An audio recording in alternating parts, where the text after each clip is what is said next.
Wednesday, April 10th, 2024, 10 a.m. Morning session, Cameron Parish Police Jury. Gonna get started.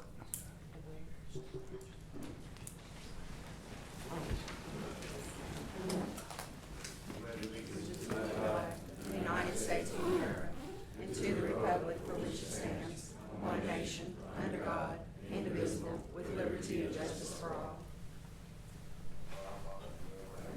Hallowed be thy name, thy kingdom come, thy will be done, on earth as it is in heaven.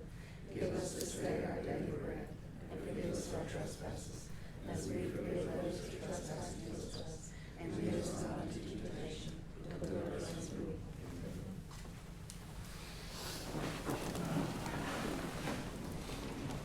All right, Travis Tremee, he didn't make it.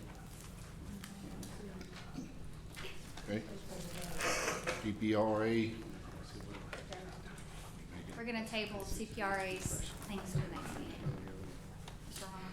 Well, Katie, if, do we need to do that, or maybe can Kara fill us in on, let these guys know, what's going on with that?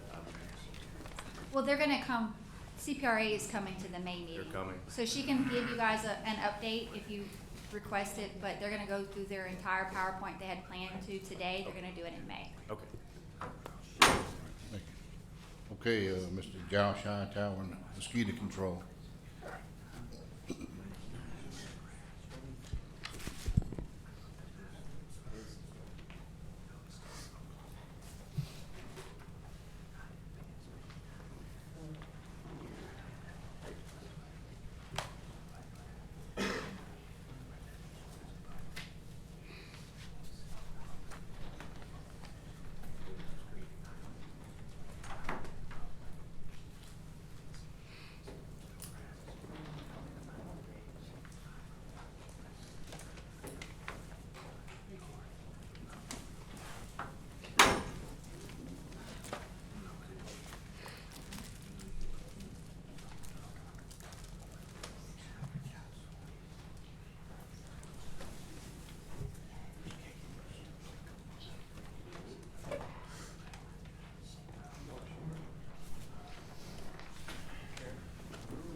Yes, sir.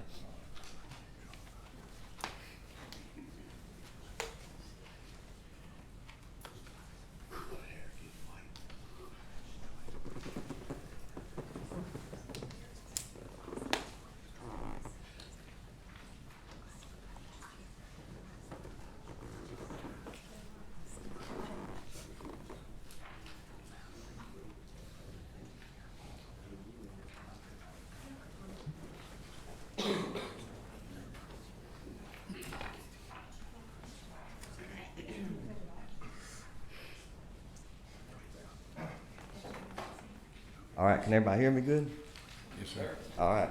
Well, thanks for giving me the chance to come speak about our mosquito problems again. And, today I brought a little presentation that's hopefully kind of teach everybody a little bit about our program and like also kind of educate people on why we spray certain places and not others on certain days, and also about our regulations and stuff like that, okay? So,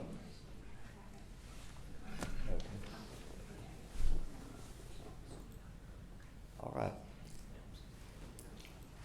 All right, so the first thing I'm going to get into is the mosquito life cycle.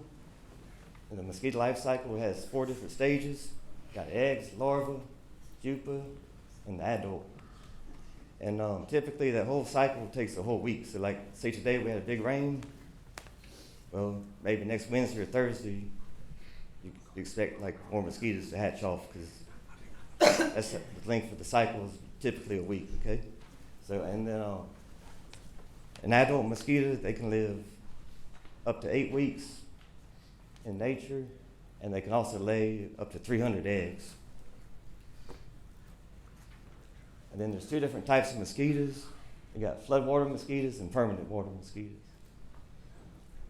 Okay, floodwater mosquito, they lay their eggs right above the soil, and then once flooded, they will hatch. And that's mainly like our salt marsh mosquitoes and rice field mosquitoes. They're floodwater mosquitoes, so it takes some kind of flooding event for their broods to hatch. And then the other type is permanent water mosquitoes. They lay they lay their eggs on top of the water. So basically, it doesn't take like a rain event. As long as they're standing water, they're in a continual cycle. So like, they can have new mosquitoes, they're permanent water ones hatching off every day. All right, so now I want to talk about why the mosquitoes are so bad right now. And mainly it goes back to the drought from last summer.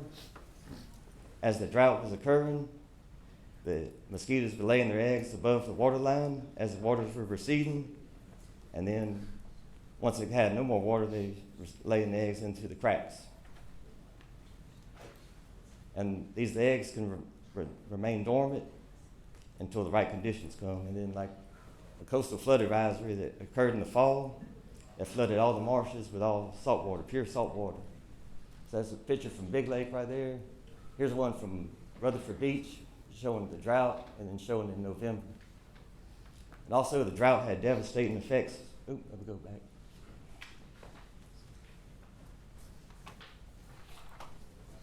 The drought also had devastating effects on natural predators of mosquitoes. And these natural predators can really help us control mosquitoes because they'll like eliminate so many before they even hatch. And these include like minnows, dragonfly larvae, and adult dragonflies, also crawfish, and even tadpoles. But ever since the drought, all these natural predators have almost been non-existent. All right, this is like one of the longest outbreaks that I've seen in my career. It may not be the worst as far as like numbers at times, you know, but like it definitely has been the longest. It's gone on since October, and we're into March, you know, and mosquitoes have been higher than average pretty much this whole period. And a lot of that has to do with the mosquitoes have been having almost perfect conditions to thrive, and we've not had the perfect conditions to spray though, because like we get like so many high winds, so many rains, too cold, stuff like that, you know. But the mosquitoes, they've had good conditions, they've been thriving real good. I think the page is about to turn this week though, because I saw the weather forecast is looking really good for a lot of spraying. Then how do we determine where we spray? We use mosquito surveillance. And one way we do that is just we take a landing rate, and a landing rate is just simply where you go out, see how many mosquitoes land on you in a minute. And we take those pretty much every morning and all throughout the whole parish. And that's like our main indicator of where they're bad. And wherever they got the highest counts in the morning, that's where we prioritize our spraying. And then another method we use to monitor nighttime mosquitoes, we use a light trap, and it has a light bulb, a fan, and sucks them into a jar where they get killed. All right, now I'm gonna get into like our regulations a little bit. Everything we spray has to be approved by the EPA, has to be approved for mosquito control. We have to obey the label. The label is a federal law, and the violations could be punishable by revoked license, big fines, or even jail time. The pesticide label, what it tells us is whether the product's labeled for mosquito control, the weather conditions that we can apply it in, the droplet size that's required, also how to apply it without affecting your non-target organisms like crawfish, shrimp, crabs, fish, bees, things like that. Also gives you the minimum and maximum amount of chemical you can put out per acre. And also there's a limit on how many times you can put out the chemical in a year too. All right, and then our aerial adulticiding program, we have Air Tractor 402B. The only chemical that we fly by air is dibrome. It's very strong, very toxic. All it takes is 1/2 of an ounce per acre to get control. The spray height that we use is 200 feet. Our speed is at 150 miles per hour. We put out 1.75 gallons a minute, and our swath is 1,500 feet. Our regulations for aerial adulticide include all spraying must be done off of surveillance. The temperature must be at least 50 degrees. We cannot spray in the fog, low visibility, or rain. We cannot spray any earlier than 2 hours before sunset. The wind speed must be greater than 0, with optimum conditions ranging between 2 to 12 miles per hour. So it really doesn't have a max on the wind speed, but there is a certain point where common sense is going to tell you it's not going to work. You know? We try to stay between 2 and 12 miles per hour is the optimum wind speed. Okay, for our spray trucks, we rotate 4 different chemicals because those trucks are running so much. If we only stuck with one chemical, it would lead to resistance, and also we'd be violating the law because that stipulation of how many times you can spray it in a year and stuff. So we have 3 or 4 different chemicals that we throw in to the mix in the trucks, and they include duet, chlorpyrifos, permethrin, and malathion. All of our trucks are equipped with GPS flow rate. 7 ounces of chemical is sprayed when the truck's going 10 miles per hour. 3.5 ounces come out at 5 miles per hour, and 10.5 at 15 miles per hour. So the same amount per acre is coming out no matter what speed the truck's going. And the spray also does come out. I've had questions recently whether the truck's going forward or backwards. It comes out, it's just based off of speed. It controls the pump. And then like roads and driveways are sprayed. The only driveways that are not supposed to be sprayed are ones that you can't get to 2 miles per hour in, like a real short one, maybe length of 1 car or something like that, because no spray's gonna come out until it gets to 2 miles per hour. Our ground adulticide regulations include temperature must be at least 50 degrees, cannot spray in the rain or the fog, wind speed must be greater than 0 miles per hour, and once the wind is greater than 15 miles per hour, effectiveness gets reduced quite a bit. And then this is a service that we provide for the public if they would like their property to be inspected, you know, for possible mitigation that we can provide them, like larva control, stuff like that. And also just to get the count from the yard that we can add into our data so we can use it to determine if that area is bad for spraying and stuff. They can call the office and request a service request. Or if they have any questions regarding anything about mosquito control, they can call. And here's our contact information right here. And I'll leave that up while y'all take y'all's questions. I'll go first. Okay.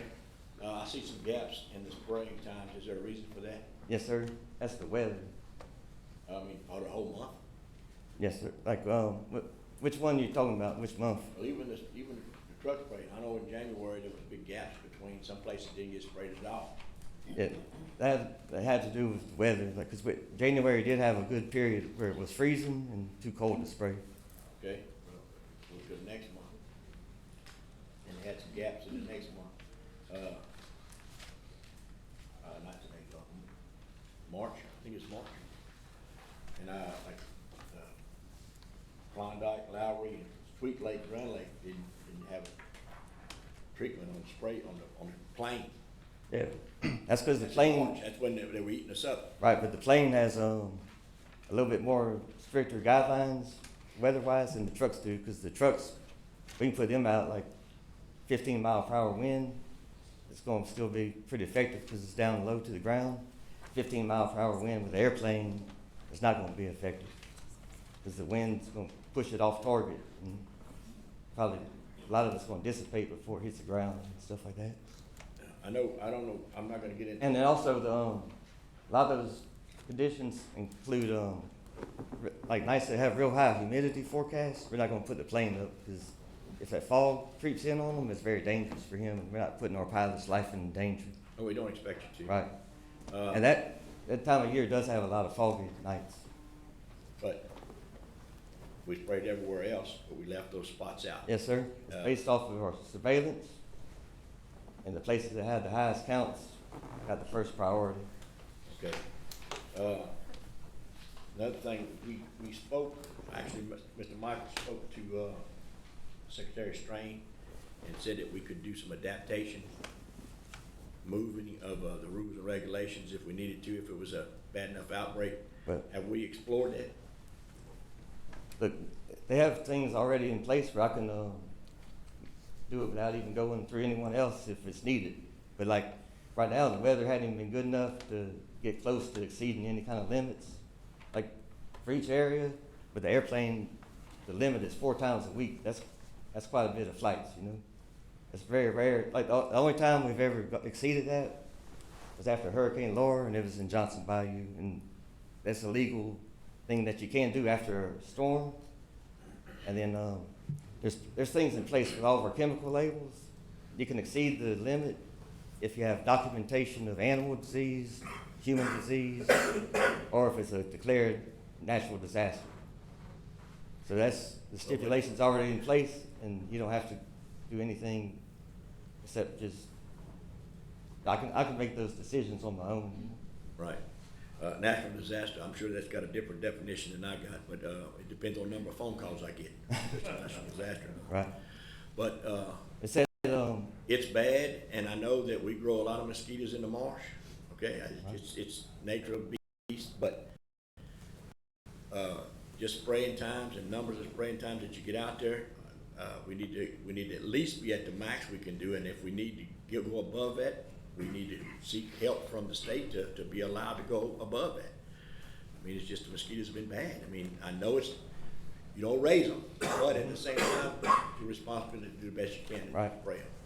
But to exceed the actual label right now, that'd be like going to Johnson Bayou 4 times with the plane in 1 week, and we've only had to do that once after Hurricane Laura. You know? So I think with the rules that are in place are adequate enough, and if they're not, I know all the people I need to, and I can get them fixed. You know. So. But I'll tell you this, I was there after Laura, Mm-hmm. and them mosquitoes just as bad right now. Right. I have seen them worse, but very seldom. Okay. Do you have access to a second plane? Well, we have an emergency contract, and I've put in for it. I turned in all the paperwork early March for it, and there's a congested area plan that has to be approved by FAA, and it hadn't been approved yet. But I call them every day to try to push it through. But our extra plane is a contract, and it's usually a hurricane contract. But I've used them over the years, like kind of like our plane right now is scheduled for an annual, but we keep pushing it back until we can get this contract plane in place. And right before the annual, I plan on probably having both for like about a week. Our plane plus the contract plane. If things hadn't improved by then, if things have improved, we'll just go back to normal. But if things hadn't improved, I plan on utilizing both. What chemical is the most effective? That's diabrome, because it has a heavy weight and it's very toxic, very strong. That's the chemical that everybody goes to, like even the military. That's what they're going to spray after the storm. So that is the most effective, definitely for us. And it's also, they've had tests on crawfish and stuff like that, and diabrome and malathion are your 2 safest spraying over crawfish. Josh, I got a chemical question. All right. If the chemical is not mixed properly or done properly, put in the plane or the truck, can that result in some kind of resistance from these mosquitoes? Possibly, especially if it's mixed too weak, or but the plane is not mixed at all. It just goes in straight. It's a straight? Mm-hmm.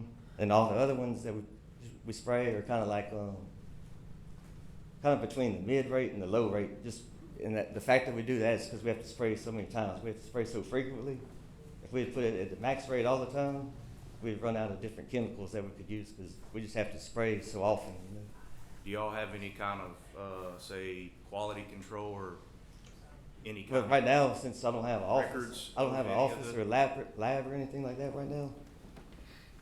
the only thing I do is sometimes I'll go, if, like the other day I was at Big Lake Ball Fields and they were real bad. So I just made a pass with my truck and I just did it before and after count. And it went from 50 to 5 almost instantly. So I do know that it's still working on that kind of mosquito anyway. You know? And then once we get in the lab, we can do our own tests, like where we cage mosquitoes that we catch out in different areas and run the truck past them and see how good the results are. So right now, we're running the chemical as strong as we can run it. In the plane, The plane, the truck? the plane is pure. No, the plane is pure, but it said the range is 0.5 ounces to 1 ounce, and we're going at 0.5 ounces, and we do get good kills like that. And then the trucks, they're kind of like between the low and the mid rate, and that's because we have to spray so often. If we would do stuff at the max rate, they have laws that say how much you can put out per acre in a year. We would run out of our time so we can spray so quickly. And there's only a handful of products that we can use and stuff, so. Now, on the truck, I know a plane really doesn't have the ability to on off, that sort of thing. Right. But a truck, why does it have to go 2 miles an hour to kick on? Is Well, it not any kind of manual? There's no kind of manual override, and that was put in place, I mean, mainly to keep the amount of spray per acre consistent. Because if you would have like a toggle switch, you could just sit there and like just let it sit for minutes and minutes. But wouldn't the consistency be better in spots that it might absolutely be needed, like in somebody's driveway? Possibly so, but like they can also, like people with some barns and stuff like that, if they call us and we go out there and find a bunch of mosquitoes, we have trucks that can't have a manual switch, we can go do like a special spray for them. As far as just like our nighttime spraying, we just keep it with that automatic switch to keep everything regulated. Plus we also had an incident in the past that I had to turn into Department of Ag. There was extreme over application. It was like so extreme that there could have been fines involved and stuff. And part of the fix was to just override the manual switch and have only the automatic capabilities. Now, flipping back to the airplane, does Mosquito Control own this airplane? Yes, sir. Y'all do, Mhm.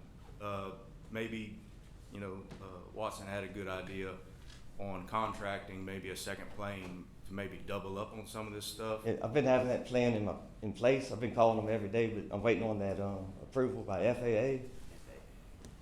You know, I understand it's Yeah. a health concern for the people. Mhm. Number one, I know cattle and stuff like that are second, but I mean, there's several moving cattle out of the parish right now. Right. Avoiding that, so the plane is very, very important. Right.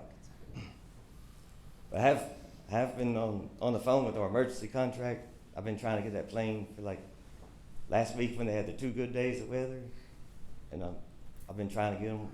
Like I'm on the phone with them every day, seeing if that stuff's been approved, and they say they're just still waiting on it. Who's approving this? FAA. FAA? Yes, sir. And Josh, if you need us, you call us, because I deal with crop dusters all the time. All right. And rates are pretty good. They're hungry, so Okay. work with us on that. All right. You know. You were saying that you got one truck that goes like to somebody's barn or something. Yes, sir.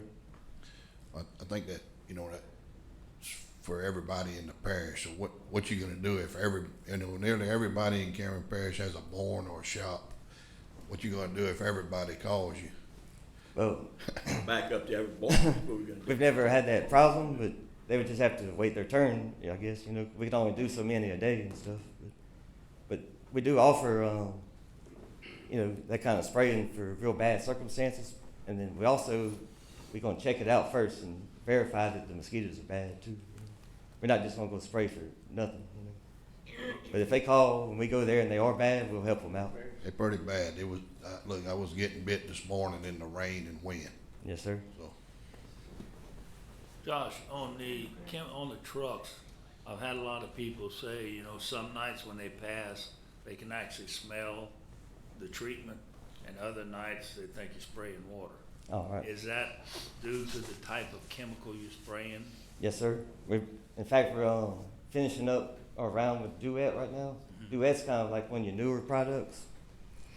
Most of your newer products are geared to not have a smell, and the reason for that is most places that use mosquito control have like a big population that doesn't want to be sprayed.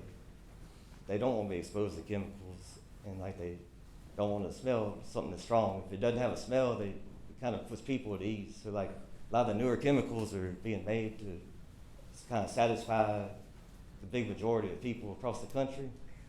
A lot of the older formulations like malathion and the chlorpyrifos, that's the same as Duraspan.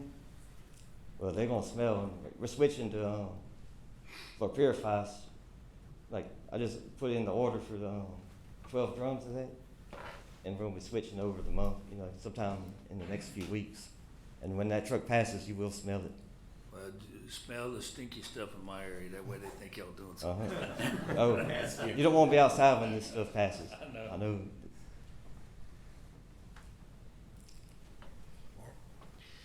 Yeah, Mr. Josh, and unfortunately, my bosses are mad at me over these mosquitoes. So I got quite a few questions for you. All right. I think we'll dedicate some time to this. First, you said you didn't have no lab or office. That's I heard you correct. say. I was told you got a camper with a lab and a little makeshift Oh. office. That's like enough to count traps, but it's not enough to run tests. You know what I mean? For like resistance testing and all that. At the moment, is there anywhere in the parish that's testing saying we don't need to spray? No, I'm not saying that, but like, I'm just asking a question. but like, it is part of our requirements as being a mosquito control district Mm-hmm. to run resistance tests and stuff like that to make sure what we are putting out is working. But right now, since the hurricane, we're not able to do those kind of things. You know? And I keep seeing, and on your display, you showed this drought in 2023, and the water, it looked like that was August. You got a picture of the cracks. In November 2023, you had the water there, which means the mosquitoes hatched from that, correct? That's right. Okay. So my question, me and Mr. Fuel and a couple of the board members talked about this larvicide. Did you Okay. ever get a bid on this to kill I the eggs? got some bids on it, and the news is not good on that. It's basically a product that will give you 7-day control. Costs about 10 times as much as Dibrome. So like for one flight of larvicide, you could get 10 flights of adulticide, and that larvicide will give you 7-day control. And after those 7 days, mosquitoes are still coming. Well, from what I'm seeing, what we're doing at the moment is not working. Well, that's because the mosquitoes have like prime conditions, and we have not had prime conditions. And Okay. kind of like the life cycle mosquito, that's why I put it in there. Today it rained. How long does 7 days after today, How long does a It'll be mosquito another live match. for? they can live up to 8 weeks. 8 weeks? Yes, sir. A lot of times when I know I called you and talking about spraying, you claim the wind's blowing too hard. It's federal regulation. From what I gather, you can spray in a 100-mile-an-hour wind. It's not a federal regulation. It just won't work as right. Good. That's correct. So at the moment, as bad as they are, I don't think wind should be a factor. I think we Well, should spray. I think it should be a factor because you're wasting money, but it's not going to do the job. Well, the people the money we're wasting for are telling us we need to spray. So, Yeah, I but mean, I agree. also, what if you spray with the plane and it doesn't even put a dent in them? What kind of comments you gonna get the next day? Okay, so let's say this. From what I'm gathering, we could spray up to 4 times in 1 week in so said area, Yes, sir. okay? I think we can all agree we got a problem. Weather permits, can we spray a plane and the trucks 4 times in 1 week? And if we get the same result, the people know we tried. I understand you're gonna probably say it's a waste of money, but I don't think it's a waste. If we saw the first regulation, it got to be based off surveillance. So like wherever the counts are highest is where we're gonna put the plane. If the counts are high enough to put the plane in the same spot 4 times a week, we will. But if it's not, we won't. You know. Where There's do a we- chance for we might be able to spray an area twice and have them knocked down. You know. My question is, where do we see, because right now, either you got your traps fenced off where they can't get to them because they're bad, I don't know how many or what that entitles to get these numbers, but I'm pretty sure I'm pretty sure it tells you can spray a plane every day right now. Right now, there are areas where you can spray a plane every day. There's areas where counts are too low, you know. Yep. What area are they too low, sir? But it kind of goes back and forth and stuff. But like, let's say like What area? Hmm? Pick an area. Hackberry, Johnson Bayou, Ranch Near, where they low? it hadn't been like a consistent area, but there's been days where like Sweet Lake was a little bit low, or Grand Lake. Big Lakes, Hackberry been really hot lately. Klondike been picking up.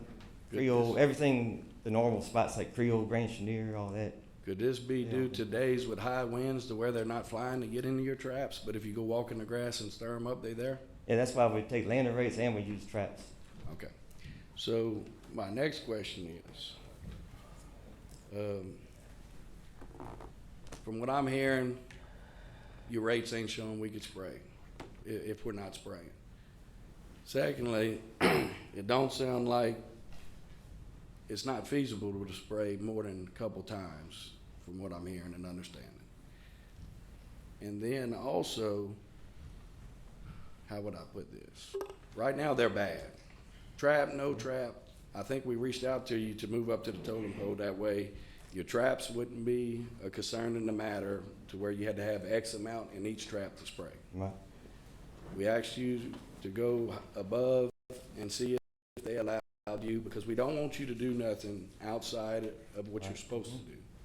So right now, we have an issue with mosquitoes. Right. The mosquitoes are bad, regardless with the trap, the landing rate, the wind, the weather, they're bad. So with that being said, I think we should move to the next step for the people to get this under control, and it don't seem like you want to do that. I do want to do it.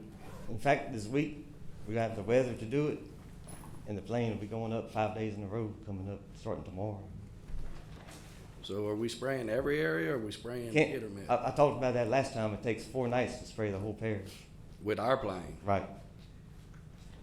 From talking with some of these board members, they said they got all kind of planes on standby that we could contract out. And That's I right, think but I think they've used the phrase, "We'll burn the paint off the wings," if I'm not correct. I do have a plane on standby, but the paperwork hadn't been approved yet. Who Do can you we need some help? Yes. Yes, I do Proving need that? help. I do. Okay. So, With the FAA? Yes, sir. And they're supposed to send me the FAA contact phone number today of who they're dealing with. It's an issue between the contractor and the FAA, and I told the contractor today to send me their contact number of who they're dealing with, so I can like put the heat on. You gonna put some heat? Yes, sir. We need some heat. Right.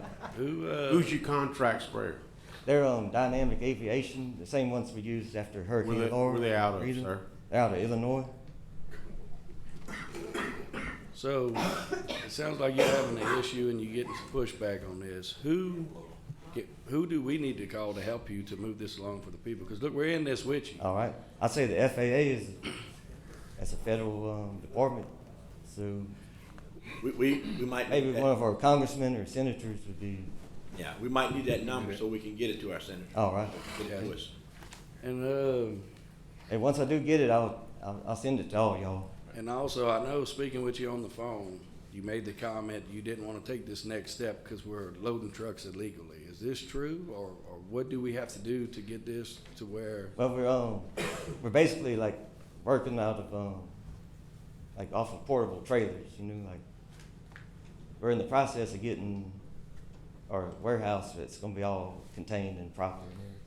Because the reason why I'm asking, because I know we went through a national disaster. I'm sure how we working at the moment is all we could do. So I'm sure that would probably exempt us. So I'm just looking if there's something we need to do or get to get y'all in compliance. That way, we're not. It's in the afraid works to right take now. this next step. Yeah, it's in the works right now. They're about to pour the slab. Once the slab's done, we can move everything on it. I guess you can see where I'm coming from. We keep trying to take next steps, and then you're saying you still got all kind of things you could do, but I don't see where it's producing at the moment. Well, it's not just us too. if you go to Lake Charles, Texas, Vermilion Parish, they're all fighting the same problems, you know? I So understand, but I could understand if it would just be like my us, only worry not is doing Cameron anything. Parish. And we are doing a lot. Like if you look, the trucks, they going out a lot. The plane is going out every night that the weather has been good, except for 2. And those 2 nights got missed due to the family emergency. Okay. The pilot, and that's unavoidable. You know. So can you tell me, how many times does this pilot fly a year? 'Cause I got some, It all depends on the year. It all varies. You know. It could be on average, what you think, 30 times a year? 50 probably. 50? Mm-hmm. What's this pilot's salary? Let me check on something. Or can we talk about that in a public meeting? Yeah, it's a public contract, so yeah. All right. His salary is right around 100,000. With benefits? Yes, sir. And the board has that, correct? That's right.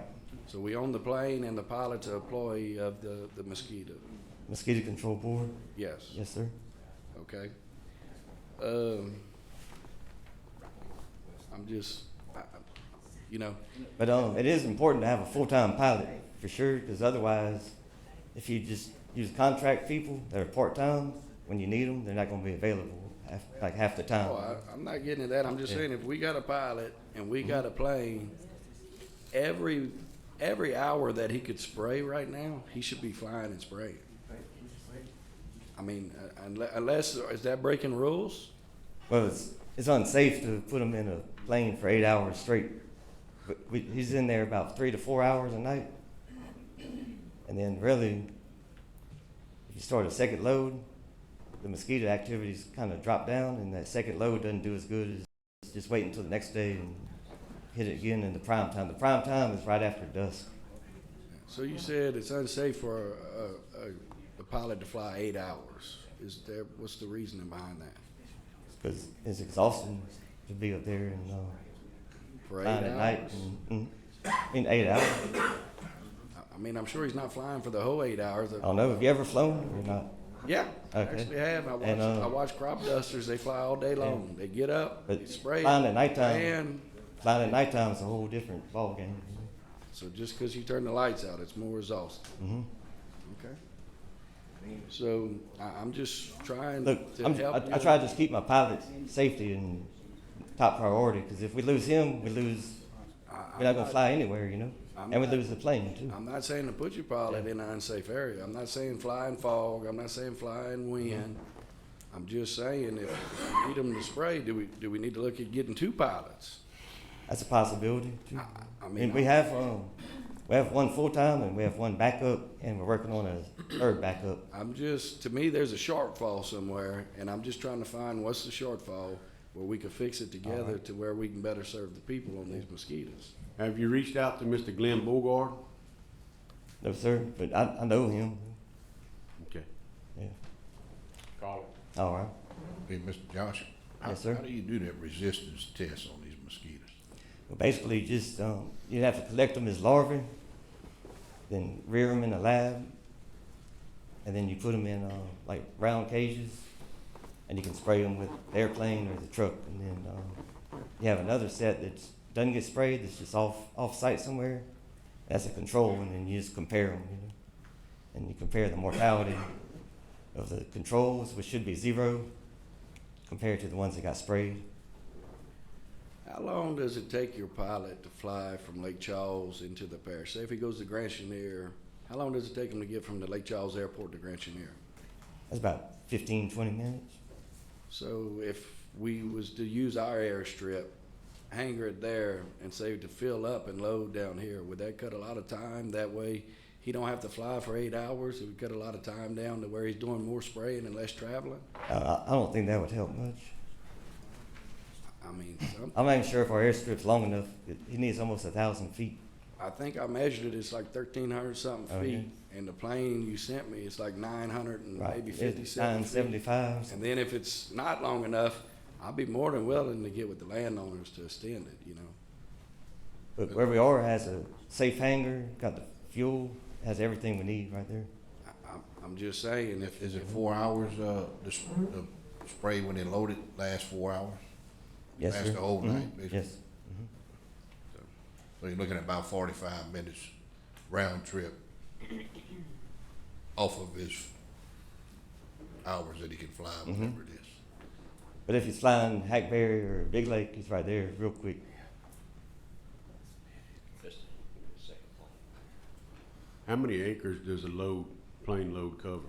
46,000. How many acres is in the parish? It's way more. What we spray is roughly about 200,000. So you need an extra plane when the mosquitoes are bad. When they get bad enough, I do need an extra one, and a lot of times I do get an extra one. Like last year in October, I got the mosquitoes were so bad, I did get the contract plane in for a week. So you said when they're bad. Right now, do you consider them bad or not bad? Yes, they're bad. Okay, so like I said, we getting a lot of push. We're here to work with you and do anything we can, because, you know, we work for the people. Yeah. The people's mad. Like I have seen them worse, but I hadn't seen them this consistently bad for so long.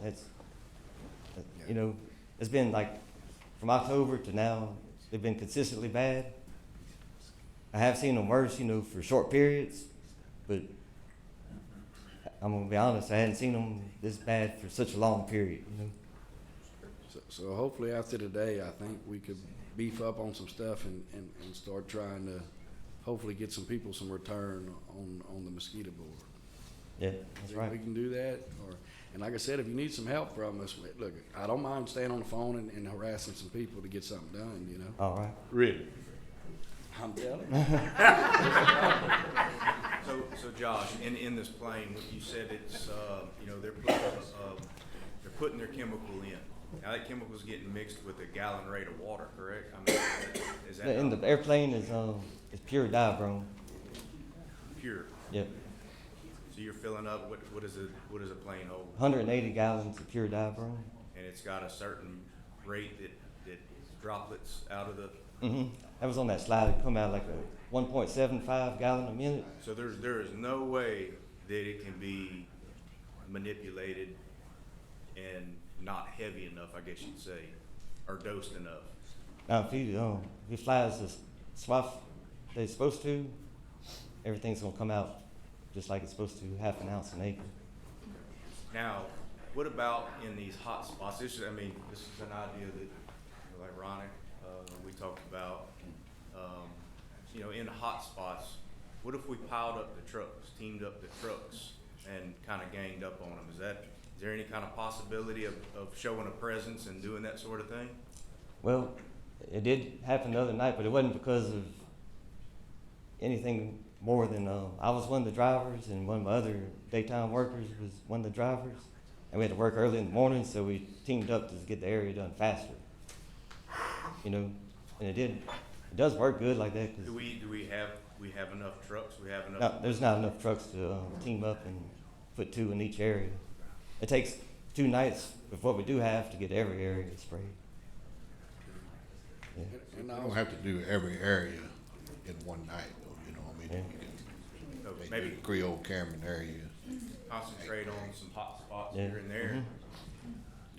Especially when the weather's a little iffy, we have teamed up on a hot area just to get it done before the weather turns bad and stuff like that.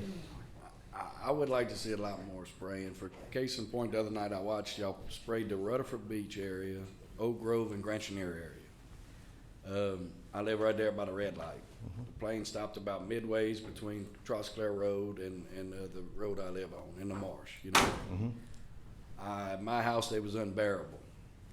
I drove to the Front Ridge to Mr. James Doxey's house. There wasn't a mosquito one.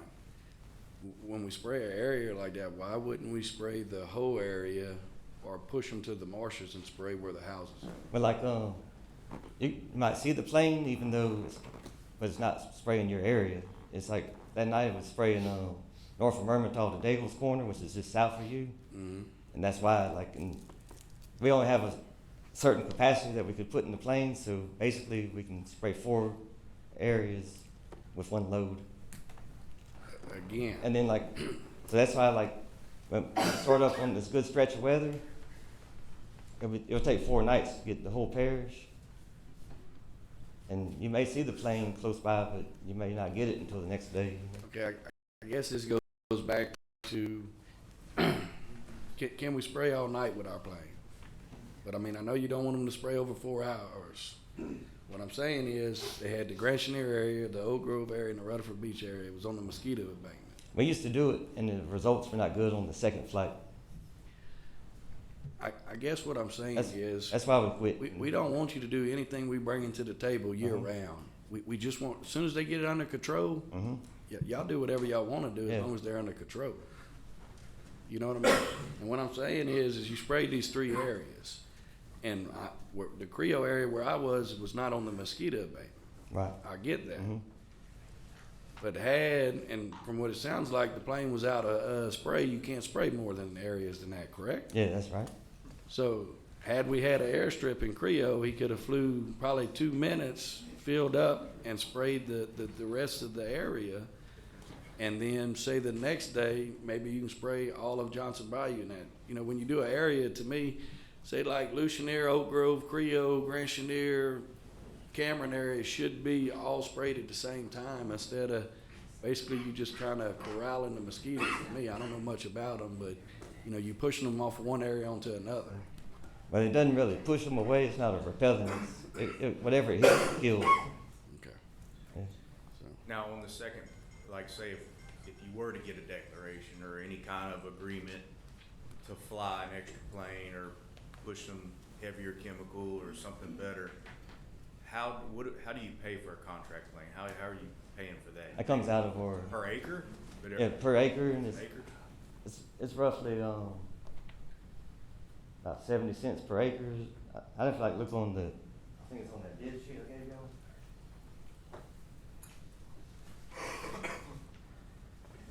$75 an acre, 75 cents an acre. 75 cents an acre.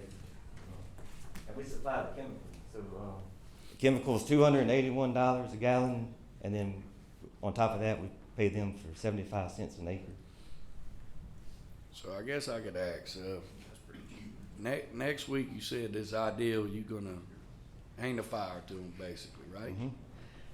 After next week, if they're still bad, are we gonna explore either getting the military to come in and spray or getting with them to lift these things where we can try to get them under control? So, it's hard to get the military to come spray, because after Hurricane Laura, they didn't come here till 2 months after. I know we called them, they said $5 million will spray it. I don't know how long it'll take them to come, but $5 million they'll come spray if we can't get them under control. Yeah. So I don't know who has $5 million to pay them. how do you have to approach this? You gotta approach it from a health concern?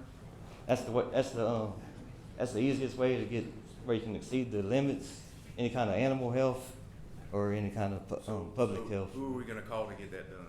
But like if a cattleman got calves dying, need to get it documented, and I can roll with that to the state vet, get a letter of support. That's about all we need. We got some. We got some. I just have to have a documented. All I gotta do is move by a my vet. cows and you'll spray. I need documentation. I'll load them today. I need documentation from a vet saying that the cause of death is related to mosquitoes. Yeah, because I know there's a lot of cattlemen. As a matter of fact, I see one in the room now that I know been complaining and probably got quite a few of them probably dying or got problems. So that's all it would take is documentation. So if you have the documentation, what's the next step? But then for that area of the parish, It has to be in a certain area because there's it some, could be because there's some, it could be parish wide, but but for sure, wherever that case was, they would get like the first treatment for sure. Try to get it under control in that area, but it could be extended beyond that area. The emergency declaration and stuff. And also, your mosquito workers for the board, the actual workers, what are their hours of operation? Like, what hours do they work during the day or during the night? They start 6 o'clock in the morning, and they work till 2, and then they work 2 o'clock in the afternoon? and then they'll work a lot of times if we're shorthanded on part-time drivers, they'll chip in driving at night, loading the plane, stuff like that. They put in a lot of nighttime work too. So 6 to 2, they should be working. Right. Mm-hmm. Okay. Thank you, Mr. Johnson. All right. Hey, Josh, this is not by any means an attack on you. No. Oh. This is an attack from the mosquitoes that we're trying to combat, Yeah, so. okay. All right. It's. Hey, this isn't my first. We know you're not gonna step outside of what you're supposed to do. We just need to find action for the next step. Yeah, I just wanted to let y'all know, like, this isn't my first major outbreak or anything. I've been through it a lot. I've had people complain at me ever since 2009. I'm used to it. I don't let it get to me too bad, but it does get to me sometimes. But really, I just want to help the people of the parish. I love to help people, you know. And everyone that's called into me, by the time we're off the phone, they're pleased with what I told them, and I usually go try to help them and stuff, you know. Yeah, because I know one lady got with me. I got with you. You changed it around, sprayed her area. Uh-huh. She sent me a text, said they'd 100% better, but 3 Uh-huh. days later they was back bad. Right. I noticed there was a comment made. They said, the lady said she talked to you and you stated the mosquitoes are bad because we only have 1 plane and 9 trucks. Is there any truth to that? I don't recall that, but yeah, it may have come up in our discussion. She may have asked how many trucks we have, how many planes we have, possibly. Do we have more trucks? 'Cause I think I spoke with Mr. Shane about, because to me it had a little bit of truth. It was, well, I won't go that far, but anyhow, if y'all lacking drivers, maybe we could get some of the road crew workers and see if maybe we could do something on our end All right. to I guess, get them to wanna drive the trucks and spray and help y'all out if y'all, Yeah, that'd short-handed. be good, because I do have 16 drivers, but they're part-time. And they do have second jobs, and especially, you know, everybody, like on a Saturday, Yes. they want their Saturday off, basically. And so Saturdays, that's when I'm in the truck a lot of times, because So, I can't hardly get other people. But yeah, I could take any help I could get from the parish workers. Right now, I know the public's watching, and I think they're watching hard just because the mosquitoes on this Uh-huh. agenda. Can you tell the public, because I saw a lot of people talking about where we get applications, I'll drive the truck in my area. Oh. Is that possible? Yep, all they gotta do is call the office. Okay. Office cell phone number. If I don't pick up, it might be because I'm on the phone. They just leave a message, or basically, if I just see them on caller ID, I call them back. And then what we do right now, we just email them the application, and once they finish, they email it back to me, and I go from there. Yep. And So- again, Josh, don't take offense to me. I'm not attacking you or the board. As bad as these mosquitoes are attacking people, we're getting attacked by the residents. So we're just looking, and basically, from what it looks like, what we've been doing ain't working. So we're looking for the next step if it does not work. You know, All right. we need to try to get this under control and very quickly. So please don't take offense. I'm just trying to see what's my next move as far as helping y'all. All right. So Josh, documentation, sale of health concerns, cattle, that sort of thing. What do we need, a picture? Do we need any coordinates? Like Like that? the more the better, really, but definitely needs to have some kind of statement from a veterinarian. Okay. Yeah. And we just And then I can, email that to you? And then I could submit that to the state vet. So if we get that within the end of the day or tomorrow, we can get it to you and you can get that rolling? Yes, sir. All right. Thank you. All right. Thanks, Hey, Josh. Mr. John, All right. just kind of reiterating what they're saying. Look, we want to push the limits, whatever you capable of, to get these mosquitoes under control. And at the same time, we'll get with the FAA. And also, if Mr. Sam has some documentation of any animals and things like that, but nothing personal against you, man, so don't take it like that. We just want to push it to the limit to get the mosquitoes killed. Yeah, I've been around a while. I don't take it too personal too much. Hey, and I know you always say, Josh, for us to call you with any questions. Right. If you need any help, feel free to call us. Oh, okay. All right. I appreciate that. Hey, have you talked to O'Brien Flying Service to help you? No, sir. We've always put bids out. Like, we have to bid out our contracts every year, and it gets sent out in the paper, and then also to the mosquito control contractors that are around. I send them out, individually. And there's basically only 2 mosquito control contractors in our area for. Also gotta have a night qualified. They have to have they gotta have an 8D license to work, as a independent contractor in Louisiana. And then there's 2 of them that we have used in the past. VDCI is one of them, and Dynamics the other one. They have planes in the local area. They got planes as close as Shreveport, so they can get here within. Usually, if I call them today, they can be here tomorrow. Once everything's approved, that's the only thing we're waiting on is that approval letter. We fixing to help you. All right, well, thanks, appreciate that. They get us that number. All right, Thank you, Mr. all right, okay. Appreciate it. Thank y'all for coming. Mr. Ron, before we move on to our checking our agenda out, I see that we have some people from Jeff Davis in the hall. Would be all right if they got give us a report as to where we are with the electrical situation. Yes, sir. I also have a couple of green cards. I'm just gonna go ahead and get them cleared out. Miss Chelsea Champagne.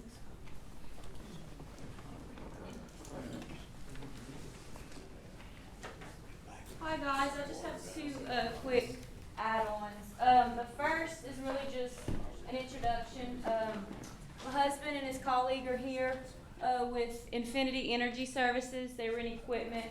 They have a big shop out in Lake Charles, and so he could tell y'all what all they rent, but really just here for an introduction to let y'all know they're going to leave some cards and get with Shane, and just in case the parish needs anything. Unfortunately, I don't think they have any planes that y'all could use, but we can work on getting some if y'all need. Well, I'm Dylan Champagne. That's my wife. I live in Sweet Lake. I'm a rep for Infinity Energy Services, equipment rental company. Is that mainly coming just to introduce myself and kind of get my name out? And so I'm gonna leave some cards, couple pamphlets in the front, and anybody needs anything, we're happy to help. And, yep. Do you have an airplane? Not at the moment. Okay. I told him to start texting. We'll get with our owners and start getting some Get Robert. try to get something out for us. So, but thank y'all. Thank you. Okay, and then really the next one is the whole golf cart ordinance. I just wanted to explain what was going on there. So the first set of ordinances, the statute in Louisiana, there's 2 sets of statutes. The statute for the golf cart ordinance, or the golf carts, which is 299.4, and then off-road vehicles, which is utility terrain vehicles, that's your side-by-sides, 299.3.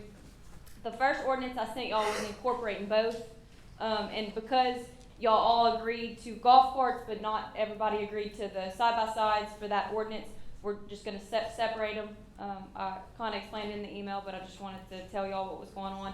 So the golf cart ordinance is ready to go. It's exactly what we discussed and what I sent to y'all. And then I'll have the off-road or the UTV ordinance ready. I just need to know who wants them in their area and who doesn't.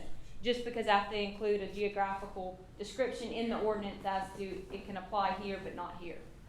So if that's something y'all want to think over and we talk about later, that's fine. I know Mark is in support of it for his area. I didn't know how Big Lake felt. I guess places that are more rural, the constituents may agree to be able, to use these side-by-sides, whereas I would just assume somewhere like Big Lake or somewhere where there's more population, the homes are closer together.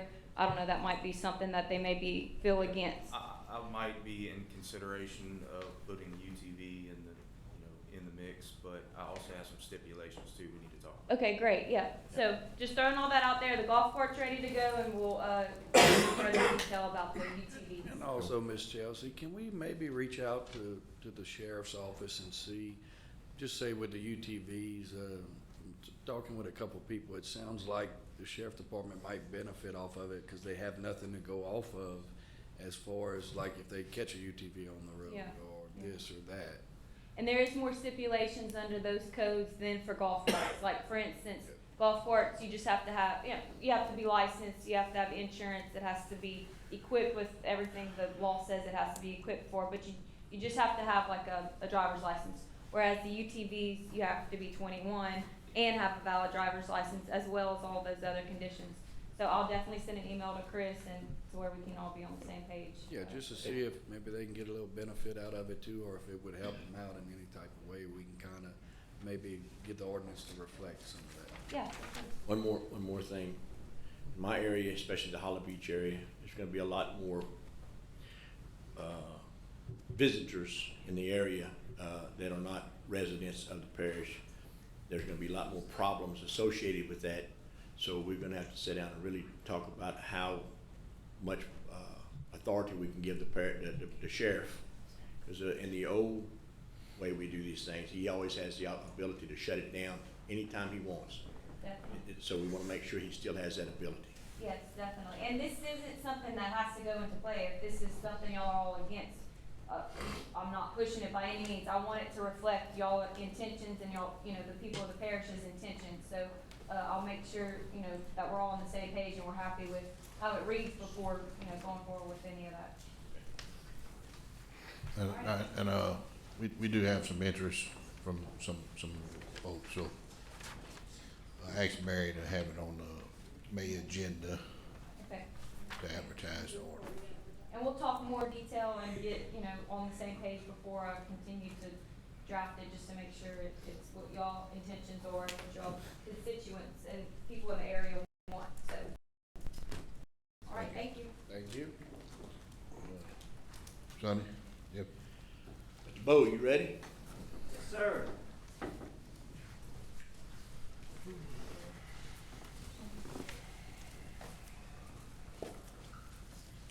How you doing? Bo Tate with Royal Engineers. We're representing Jeff Davis Electric. We're the program manager. Currently, we are working in the substations. We're hauling in structural fuel right now. Next thing in the substations would be driving piles for the foundations. We're finished with Granchenier and Mishwish and Charlie substation. We almost done with Fulton and Holly Beach, and then we're going with Johnson Bayou. The new substation at Sturley's is not under construction yet. We're finishing up the permits on that one. On the transmission side of things, construction will start on the Sweet Lake area, a little bit north of Homewood. We anticipate that to be started within 60 days. We're anticipating getting DOTD permits today. And we've got a few more land rights hurdles to jump through on the transmission side before they can really get rolling.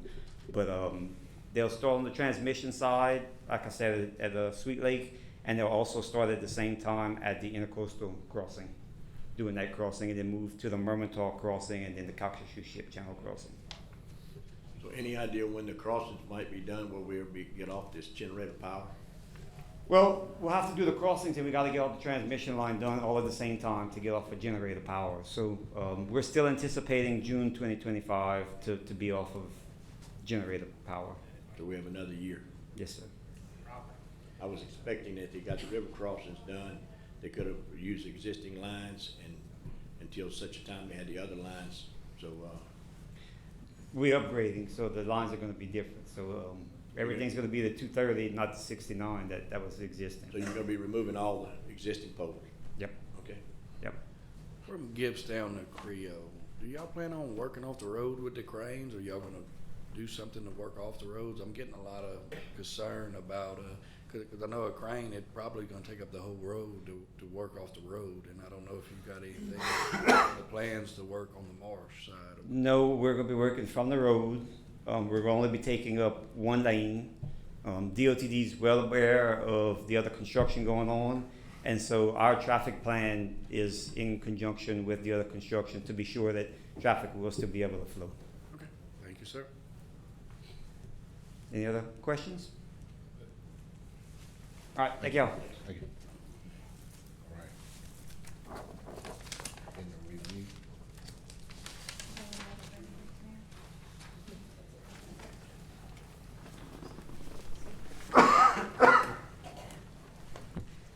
Good afternoon, guys. I have a few things on the agenda I wanted to discuss with you. The first thing is agenda item 10. We are requesting that we move our meeting dates to the first Monday of the month, unless it happens to fall on a holiday. If that happens, then it will always be held on the following Tuesday. The only holiday that we expect this to ever occur on is Labor Day. The reason behind us requesting to move the rescheduling of the meetings is because of our new due dates with media and Cameron Pilot and our advertisement dates. We're trying to align our meeting dates a little bit closer to our publication dates. So the Cameron Pilot agendas will come out on Thursday, and the following Monday we'll have the meeting. There will be no add-ons once it's published unless someone comes to the meeting and requests it from you, the jury, with unanimous approval. The second thing on the agenda, just wanted to touch base on, was the North Cameron EOC contract. Last month, you passed a resolution and accepted bids with Pat Williams to construct it. So this is just normal housekeeping. We had to send the contract to the DA for legal review. The state has also conducted their legal review. Everything's been approved. You are committing $802,000 to this project out of your general fund to construct the North Cameron EOC, also known as the Grand Lake Multipurpose Building. The next thing on the agenda is a resolution for some CDBG funds. Again, this is just some housekeeping items. Every now and then, as CDBG regulations are updated, we have to update our procurement and policy, accounting policies. So we are asking for you to update all of our policies to make sure they're consistent with CDBG regulations. This particular resolution is specific to the Mermentau inundation project. 13F is asking the jury to grant the administrator authority to sign for the non-federal share CDBG contract. This is disaster CDBG funds from Hurricane Laura to cover what they call the non-federal share. We had 2 projects qualify for this funding. I submitted the application a year and a half ago. At that time, the current jury's president was Joe DuPont. He was granted the authority to execute all contracts because he is no longer the president. And to avoid this happening again, since a lot of these grants are going to span fiscal years with many different presidents, we're going to ask you just to grant your administrator authority to sign all contracts and policies and procedures. Now, this is just going to be relevant to the program management side. You are not going to give the administrator authority to sign construction contracts, bid projects, or anything. This is specific just to signing CEAs to accept these grant funds, and that is it. It's limited at that alone. A question. Sir.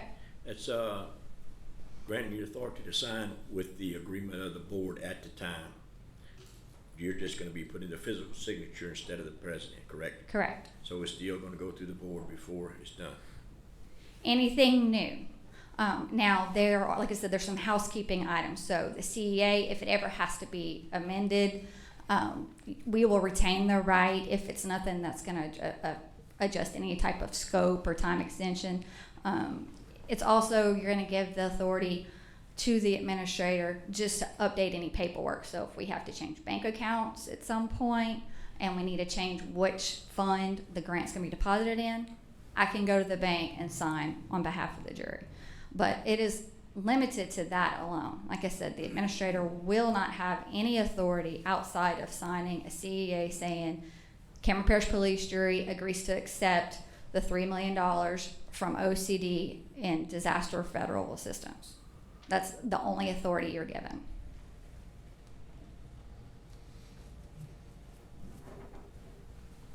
So just to be clear, if it's not relevant to only that, then I will have to come back to you for approval for anything else. You're good, Mr. Sonny? I think so. Okay. The next thing, Murray Fire Station, we have that on the agenda for consideration. We received $1.9 million worth of insurance. Our contract to fix Murray was right under that, again at $1.9 million. We did get quotes with FEMA funds to abandon the second floor and reroute electricity for use of the garage by the fire district. That quote came in at the $1.3 million. So we went back to the plant drawing board. We felt like the jury at that time thought that was a lot of money just to abandon the second floor. So our fire chief, Mr. Tim DuPont, is in the audience to answer questions if you have any, but he has in writing provided to the jury that they want use of the bottom floor for a fire truck storage only. They have no use for anything else. So they've been getting quotes. Our public bid law allows for anything under $250,000 to just go and award contracts based off of quotes. So they've been getting quotes to fix the door and run new power line into the station, so they'll have a few lights and if they need heat, but not fix anything else, and just make sure it's like structurally sound. So they're currently working on getting quotes. They are confident that they can get it done under the $250,000 threshold. Anything over $250,000, we would have to come back to you and ask for approval to bid. But based off of that information alone, we need some direction from you. We need the jury to make a decision one way or the other if we are going to continue to move forward and fight with the contractor on fixing the fire station, returning it back to pre-storm condition, or if you guys are ready to just pivot and convert it into a fire truck garage alone. On that, Miss Katie, to go back to how it was before, do we have any use for the second floor, or? No, sir. So we were provided, actually, I believe, at a police jury meeting, and we do have it in writing from the Waterworks District that they have no interest in occupying the second floor. The fire department has no interest in occupying the second floor. And so if we build the second floor, it will be owned by the jury, and unless you guys can find use for the second floor for rental for a community center or something, the entire insurance cost would be your responsibility, which was averaging about $50,000 a year. So basically, we don't really need the second floor, and I think we kind of run through the numbers. It's going to be a greatly less amount to pay for insurance. Yes, it will reduce your overall insurance by converting it to a garage. Now, there are some other ideas out there. FEMA will pay for you to fix it, of course. They will pay for you to abandon the second floor. They will also pay for you to maybe demo the entire facility, and if there's anything extra, you could convert it over to a different type project. The only other thing is if you want to stick with FEMA and use FEMA's money, you have to do everything to their specs. And so if you are wanting to not do everything to the highest level of regulation, that maybe maybe that is a little bit more stringent than what local building codes would allow, then if you want to go that route and just follow your own local building codes because it might be cheaper, then you'd have to use your insurance money. You could not use FEMA money.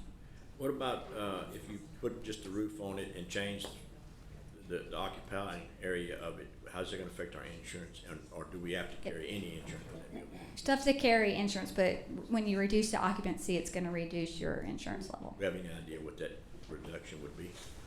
Wendy, do you have a guess? Anywhere from 2,000 to 5,000, depending on how big the building actually becomes, square footage, and what we consider occupied space. Versus 50,000. Yeah.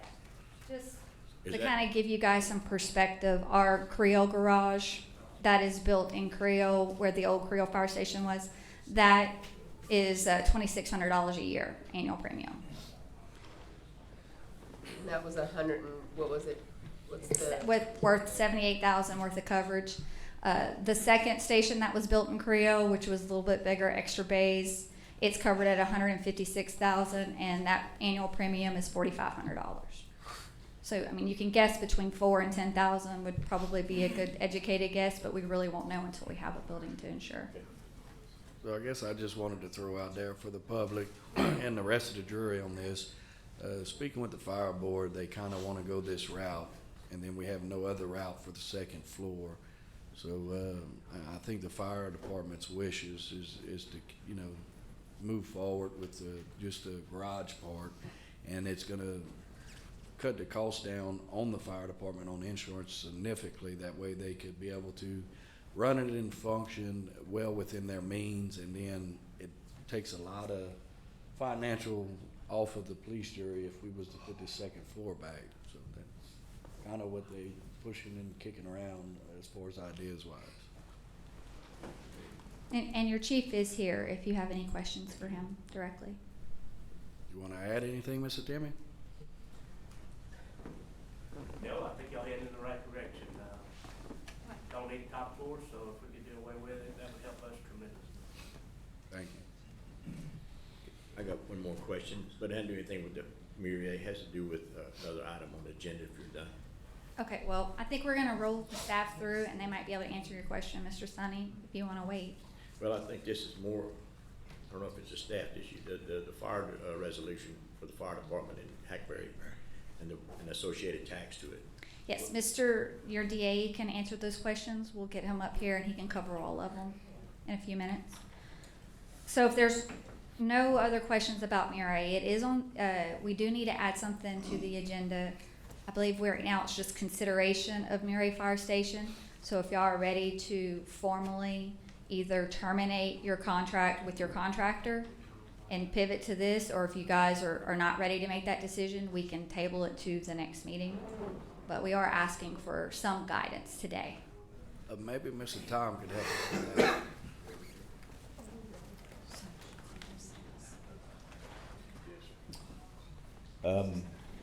On the Murrieta Fire Station, we had a meeting and discussed some options, which you've discussed again today. I've called for the attorney twice, haven't heard back from him, talked to one of his partners that is next door to his office and said, hey, tell that, you know, I've known him all for 30 years. I need to talk to him. I just haven't heard back from him. So I don't have an official position on what the contractor is willing to do or not willing to do. I think we've all discussed what we expect, what I expect. I just haven't had time or haven't had the opportunity to confirm that with their attorney. With respect to officially terminating the contract, I'd like to wait till May, if that's possible. But if you say no and you want to do it now and get started, then Could we make a motion contingent upon you getting with the attorney? yeah, no, that you can. That would hope, that would maybe move us. Terminate, you know, condition upon council working something out with the contractor, yeah. And that way, if I do get something worked out in the middle of the month, we can, you know, again, when lawyers get involved, you know, we're gonna have, even if they agree to what we think is reasonable, we're gonna have to get a release document. I mean, it may take 2 or 3 weeks just to get the release settlement agreement drafted and signed, and, you know, I mean, so, you know, your next meeting is what, 3 weeks till May 6th. Yeah, but you can terminate condition upon, you know, approval of a release. Okay. With between you and the contractor. So legally, we pretty much gotta wait till we hear something, cause that billing's coming. You don't have to. I'd prefer that we work something out before we actually unilaterally terminate. But at the end of the day, I mean, we know that's where we're headed. But just would like to have something worked out with them before we unilaterally pull that cord, so to speak. So if you can wait till May 6th, I'd ask them. Whenever we met, I don't know if it's last Monday, last Wednesday, whenever it was, and discussed this, I called him that day. I spoke to his partner yesterday, or no, Monday. I called for Mr. McGuire again today, and I've been told he's not in the office. They didn't say where, but I mean, he may have a trial, maybe, I don't, you know, maybe on vacation, I don't know. Anyway, and I know him well. I mean, he's not going to avoid me. I mean, that's not the issue. Yeah. So if you give me till May, I'd appreciate it. And if I don't have anything worked out by May, or we're not making any progress, then we'll just terminate and take off and do what we got to do. I won't wait. This table. Yeah, we're working on mosquitoes right now. Hey, I killed my fair share this morning in the wind and rain cleaning up a mess. Anyway, I don't know, anything else I heard? The Hackberry change in the fire district boundaries. No, We're not, I'm sorry, we're not changing. So you have two items on, or actually 4 items on your agenda related to the tax renewal. And so when you do a tax renewal, usually every 10 years, you have to publish, announce, notice, publish the boundaries as well as the proposition. So it's not changing, it's just announcing and publishing the boundaries for that fire district so that people know, in theory, it'll be published, that if you're in the geographical area, you can vote on that ad valorem renewal tax. That's all it is. And there was a discussion at one time on the west end of Hackberry, in Black Bayou, so I was wondering if this was. No, that's something that or not, that's nothing to do with changing the boundaries. It's really publishing the boundaries of that district so that people within that district know that they're entitled to vote on that proposition. And the proposition is the renewal of their ad valorem tax. And other than that, just renewal. That's it. So And you have 2 of them on your, item 16 is actually adopting a resolution describing the limits.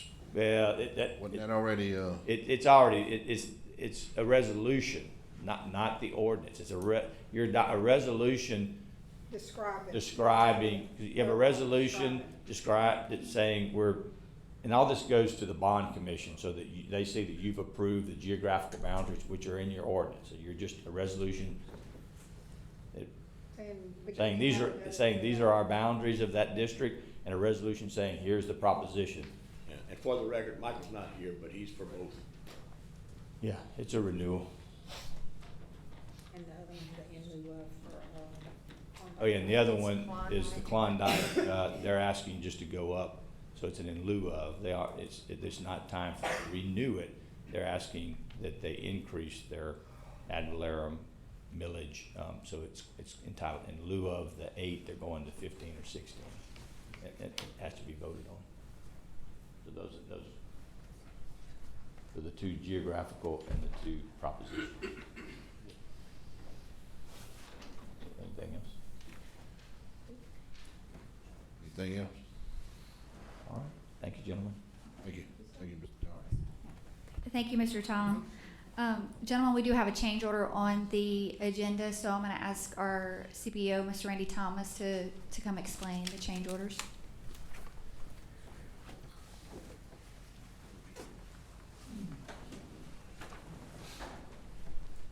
Sure brought my glasses, but Here, Randy, open Yep. that door. Randy. yeah, it's mainly I got 'em. I got it.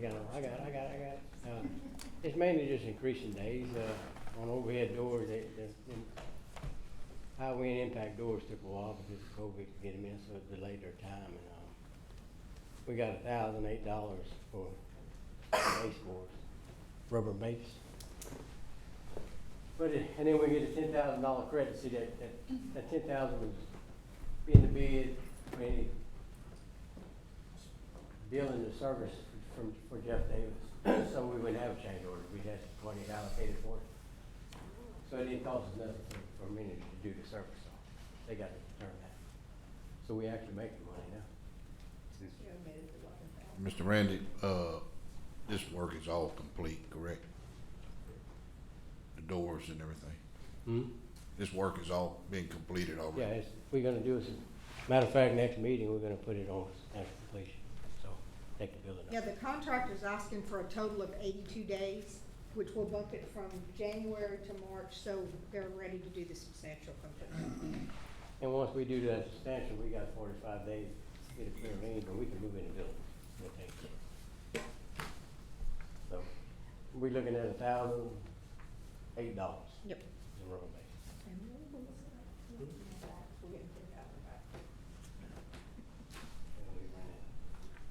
Good. Yes, sir. Thank you, Randy. Gentlemen, we also have an alcohol permit on the agenda, so I'm going to ask Ms. Robin Morales to come explain that to you guys and answer any questions you may have. Ms. Robin? It's just a change of ownership. Biax is selling to this Asiat investment, and the sheriff's office has already did their background checks, and everything is good. It's a good Cajun name. Yeah. Any questions?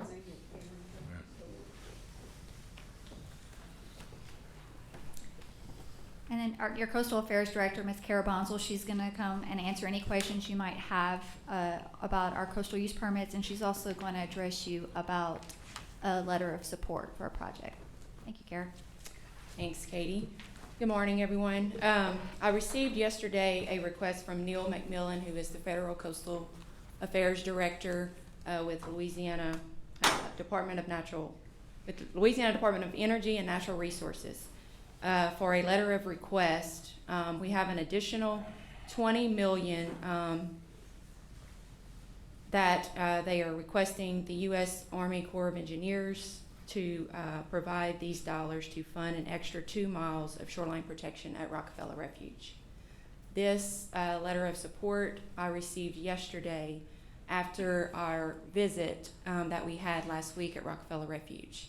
We had representatives from Congressman Higgins' office, Calcasieu Parish, CPRA, Ms. Kim Monte was present with us, and of course a couple jurors. We had Mr. Sam and Michael Fuel was there. And prior to that, we had another construction field trip that Mark Daigle and Mr. Johnny Watson was part of. So thank you all for joining in. I really appreciate you being active in coastal protection and restoration projects.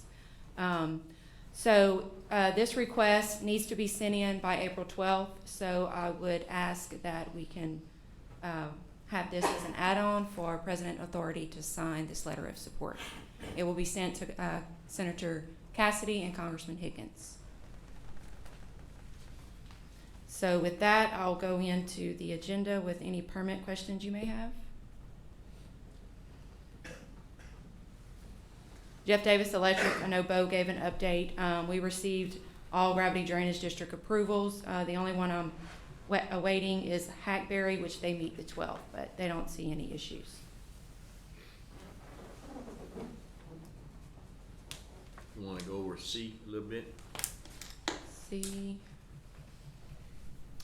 CPRA's project, this is called the CS87, Calcasieu Sabine Large Scale Marsh and Hydrologic Restoration Project. This is being funded through Restore Act dollars, which is no cost to the parish. This project has been in the works since 2021. CPRA was going to actually present to you guys this morning, but due to the weather, they couldn't make it. They have been active in holding public meetings, community engagement, met with the Gravity Drainage District in Cameron.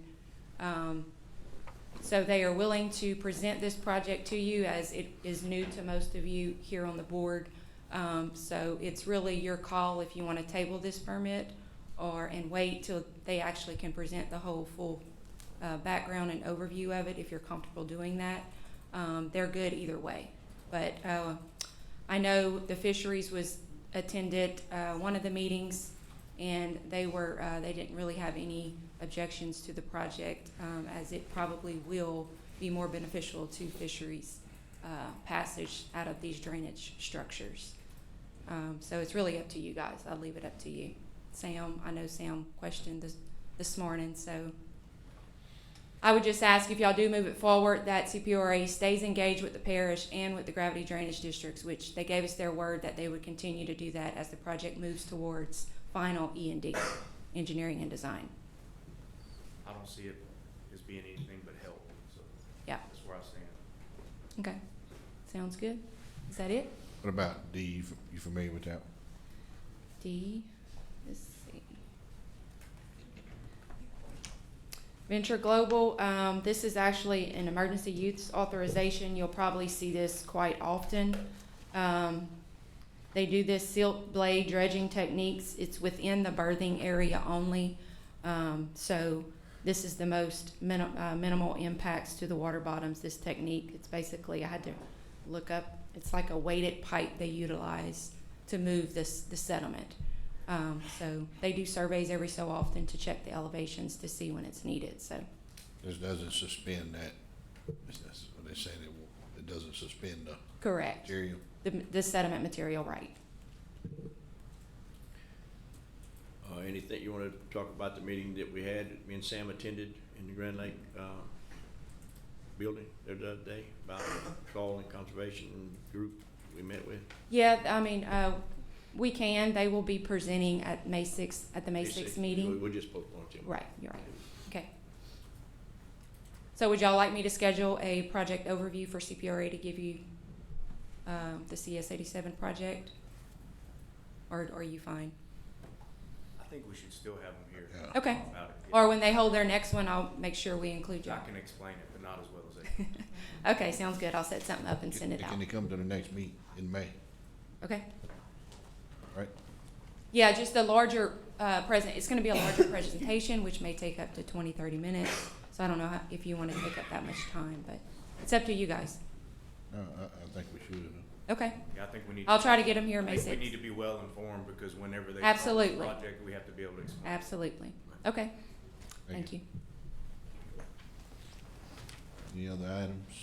I got one question for Mary. Yes. Mary, did the Beach District 2, I think it is, get with you about a board member replacement? Yes. Do we need to add that on? You want to add it on? Yes. Okay. So it's the resignation of Chad Cooper. Yep. Which one is this, son? Beach Board Development District Okay. number West side. 1. Chad Cooper resigned and they have a replacement. Cindy Sneed. Cindy Sneed.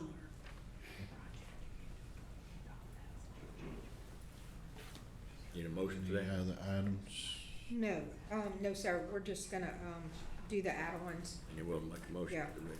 Yes, sir. Y'all can make, to approve the add-ons once we get everything.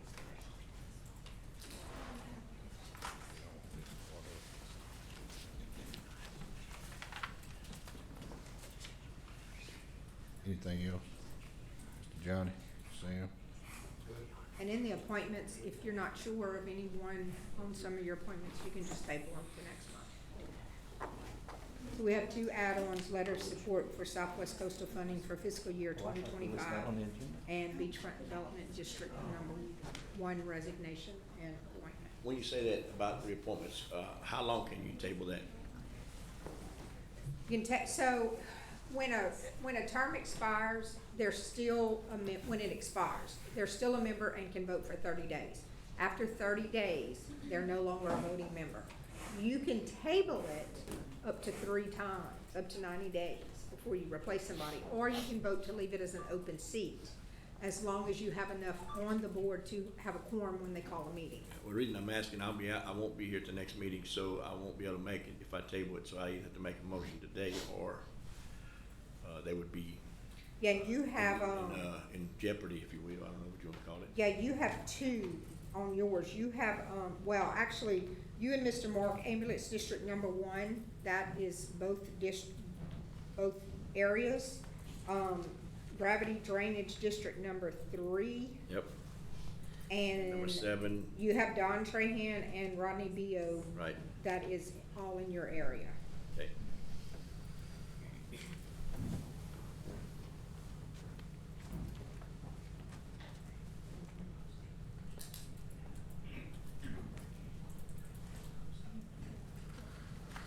Sorry, gentlemen. So we had in executive session, maybe 2 months back, we discussed the workers' comp matter of Stephen Broussard, former employee. We had a trial and we did not prevail, and we talked about a lump sum settlement. And we're able to reach that, and the staff just needs an add-on to approve the settlement of the workers' comp regarding Stephen Broussard. And that was for $132,000 lump sum, which was about 10 or 15,000 less than what they were offering, and within what the range that y'all gave us. So it's less than what they were asking, but anyway, they just need official. The staff needs your official approval to cut that check.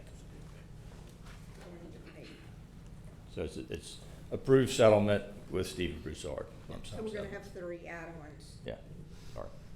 And we just didn't get to the Mary in time for the agenda.